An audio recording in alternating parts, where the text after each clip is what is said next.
Shalom, giving honor and praise unto Yah, the creator and the maker of heaven and earth. This is Hebrew Presents Black History, Part 3. Now, I want to go back into Deuteronomy, the 28th chapter, if we will. Deuteronomy chapter 28. We are going to start, if we will, in verse 48, so that way we can gain some understanding. Deuteronomy 28:48 says, Therefore shalt thou serve thine enemies, which Yah shall send against thee, in hunger and in thirst, and in nakedness, and in want of all things. And he shall put a yoke of iron upon your neck until he hath destroyed thee. Yah shall bring a nation against thee from far, from the end of the earth, as swift as the eagle flieth, a nation whose tongue thou shalt not understand, a nation of fierce countenance, which shall not regard the person of the old, nor show favor to the young. And he shall eat the fruit of thy cattle, and the fruit of thy land, which thou until thou be destroyed, which shall also not leave thee either corn, wine, or oil, or of the increase of thy kind, or the flocks of thy sheep, until he hath destroyed thee. And he shall besiege thee in all thy gates, until thy high and fortified walls come down, wherein thou didst trust throughout all thy land. And he shall besiege thee in all thy gates, throughout all thy land, which the Lord thy God hath given thee. Now, one of the things to let it be known and understood is that the prophet Moshe is speaking about these curses coming upon the house of Israel. And it distinctly says a couple of things when you go into Deuteronomy 28. Let's go to verse 15. All right? And let's gain some understanding. It says what?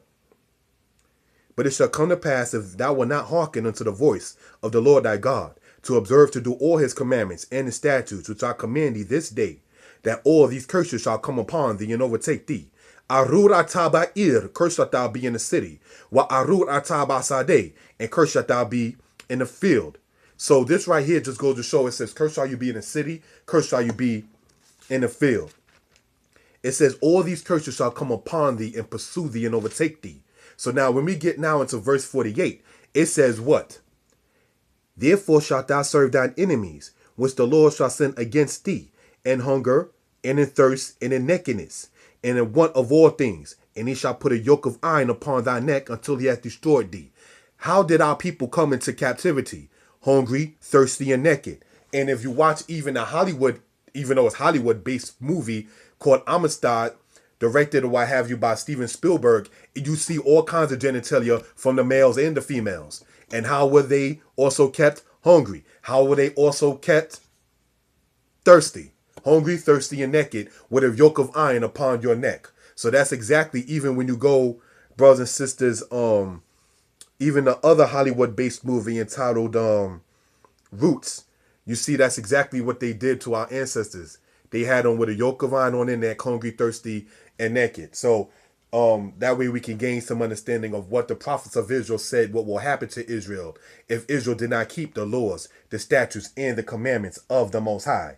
Now, one of the things to point out in Deuteronomy 28, right here in verse 49, Yah shall bring a nation against thee from far, from the end of the earth. Let's stop right there. From the end of the earth in Hebrew, brothers and sisters, it said it's mikzeh haaretz. Now, the Hebrew word quetz, spoke with the kuf and the zadeh sofit. That means end, it means edge, it means border. You understand? So when it says mikzeh haaretz, mikzeh, the mem or the m sound in front of the word quetzeh simply means from. Mikzeh haaretz, from the edge of, from the borders of. Mikzeh haaretz. Aretz in the Hebrew means earth or land. So it says what? Basically from the end of the earth, from the edge of the earth, from the border of the earth. Therefore, this eagle type of thing will come down and swoop down upon them. And it's a language you do not understand. And you shall go into captivity by them, hungry, thirsty, and naked. So that way we can gain some kind of understanding of what we're talking about. I like to show a couple of pictures so that way we can sit there and gain some understanding. This right here, brothers and sisters, is, as noted by many, it says what? The world as known to the Hebrews, according to the Mosaic account. This right here being Shem, all right? We're speaking about the Shemite people being over here. This over here being Northeast Africa, being the land of Ham. And this over here being the land of Japheth. And as we read in part 1, Japheth went all the way down into Cadiz, and we showed an example of where and what Cadiz is talking about. That's talking about Spain. Now, brothers and sisters, we read in Isaiah, right? In the book of Isaiah, chapter 60, it distinctly sat there and showed that the ships of Tarshish shall come first. Tarshish is the grandson of Japhet through his son Javan. All right. So, who emphatically, brothers and sisters, would that be talking about? And who emphatically was dispersed from out of their land? In part 2, we went over the fact of the house of Israel being dispersed from out of their land. Okay, let's go back now. I distinctly didn't read this in part 2 for a reason. Let's go to Isaiah 11, verse 12. Because we went into Isaiah 11:11, but now let's go to Isaiah 11 and 12. And he shall set up an ensign for the nations, and shall assemble the outcasts of Israel, and gather together the dispersed of Judah from the four corners of the earth.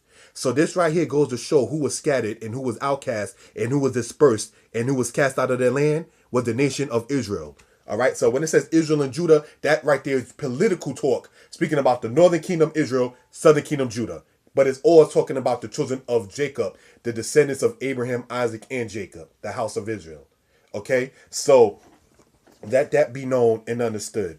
Brothers and sisters, I like to go, if we can, and I'm sure we can, I like to go into a cross-reference material, if we will, to show exactly what happened with the nation of Israel and when the people got scattered and who got scattered from their land and so forth and so on. Because in part 2, we went over the fact of the people being scattered, right, out of their land and so forth and so on. I have, if we will, I have a book here entitled The Hebrew Heritage of Black Africa. Now, I'd like to go on page 63 of this book, and it shows a couple of things. It says, Sir Harry Johnston, a noted authority on black anthropology and culture, observes, there is a curliness of the hair, together with a Negro eye and full lips, and a portraiture of Assyria, which conveys the idea of an evident Negro element in Babylonia. His mentioning could not be clearer. He also makes reference to the same section of his book to the Asiatic Negroid strain of Jews. Undoubtedly, his reference to those living in the Persian Gulf area. Brothers and sisters, the children of Israel were a people of color. And now, as you may go in your own time to Babylon and Timbuktu, where it speaks about the children of Israel that scattered in the land of Yathrib and everything of that sort, these people were people of color. All right, so getting into another reference concerning this matter, I'd like to go in the same book, Hebrew Heritage of Black Africa. We are going to go to page 57, and it says this. Edward Morel, in his Affairs of West Africa, which is a book, informs us that the Fulani and related West Africans are lineal descendants of the Hyksos and other related migrants. Williams says, speaking about Joseph Williams in his book Hebrewisms of West Africa, Williams says the gradual migration of the Israelites is perhaps the simplest, if not only, plausible explanation for finding a black Hebrew culture in West Africa and in the Bantu country of the southern half of the continent. These conclusions, in turn, are affirmed by the fact that scholars report that the ancestors of the Fulani, Ashanti, Ewe, Yoruba, Bantu, and other ethnic groups traveled the very same migration routes. So that right there is just an emphatic point to let it be known exactly when we read in the book of Zephaniah, brothers and sisters, about the people being scattered and so forth and so on. That way we can gain an understanding. When it says from beyond the rivers of Ethiopia, it is talking about where they went into Western Africa. Because you have to understand where those rivers in Ethiopia are, being what we call today the White and Blue Nile. So from beyond that point, the children of Israel actually were scattered. All right, so I like to sit there and show another map for a reference, if we will. In the same book, The Hebrew Heritage of Black Africa, page 35, we see this. Jerusalem, Memphis, Elephantine, that's been discussed on numerous occasions. Meroe, Khartoum, Kordofan, and then you see going further west.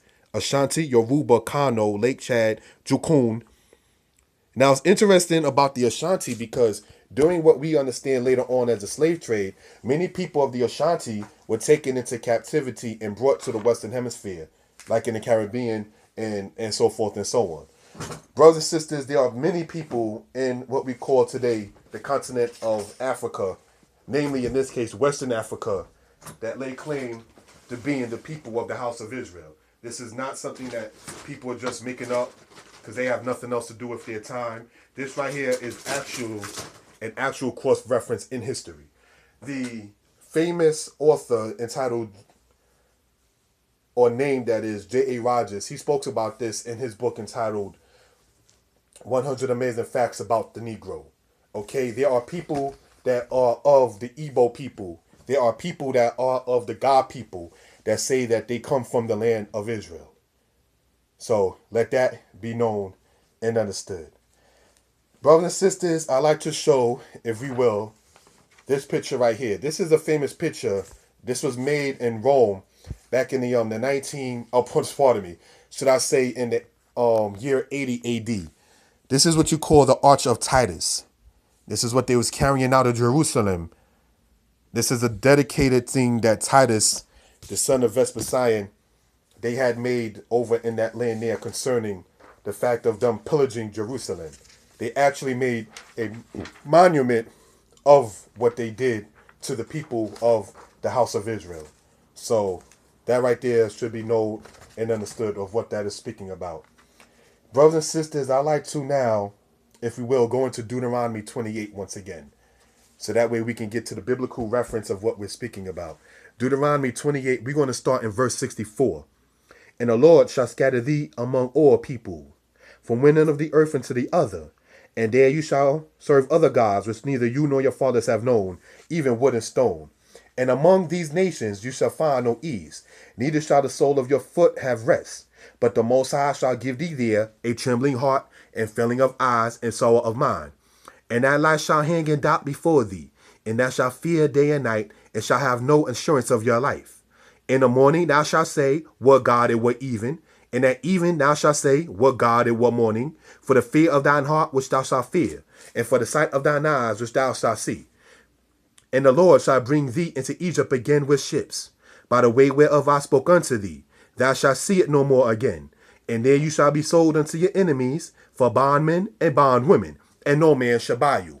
So what this right here is talking about, brothers and sisters, emphatically is speaking about what happened to the children of Israel, what happened to the true and lineal descendants of the Israelites. It distinctly speaks, brothers and sisters, if you cross-reference the verses, it says, the Most High will bring a nation against thee from far, from the end of the earth. Now, we already went over in a map to show exactly the end of the earth in the mind of the Israelite was where the children of Japheth was. And we already discussed who Japheth is. From the end of the earth, as swift as the eagle flieth. Brothers and sisters, I like to sit there and show, if we can, another reference for clarity purposes, so that way we can gain some understanding of what in the world is going on. Who, may I ask, uses that symbol or their symbol as the eagle outside of Rome, outside of Greece, and outside of Britain, and outside of the United States of America? And we see it right here. Eagle. This is on the back of every American quarter. See, United States of America. $quarter. See, you got the eagle. That's their symbol. So who was like the eagle that swooped down and the people did not understand the people's language after that same people was scattered into certain places of Africa and then brought over into captivity into what the Israelite mind would translate as Mizraim or Egypt in ships. And who, brothers and sisters, was brought in ships? And let's see another example of how Egypt is described by many. See, it says right there, the shadow of Egypt. So that way we can gain some understanding of what exactly is being spoken about. You got Inuit Coeptis, Novus Ordo Seclorum, the New World Order, our project is crowned with success. That's American dollar. Then you got the Washington Monument. Then you got the pyramid in Egypt. Then you got the issue of the statue thing there that they got in the land of Egypt. So DC, Egypt, Pyramid of the Dollar Bill, Pyramid of Giza. America, Egypt. So that way we can see what exactly is going on. Okay?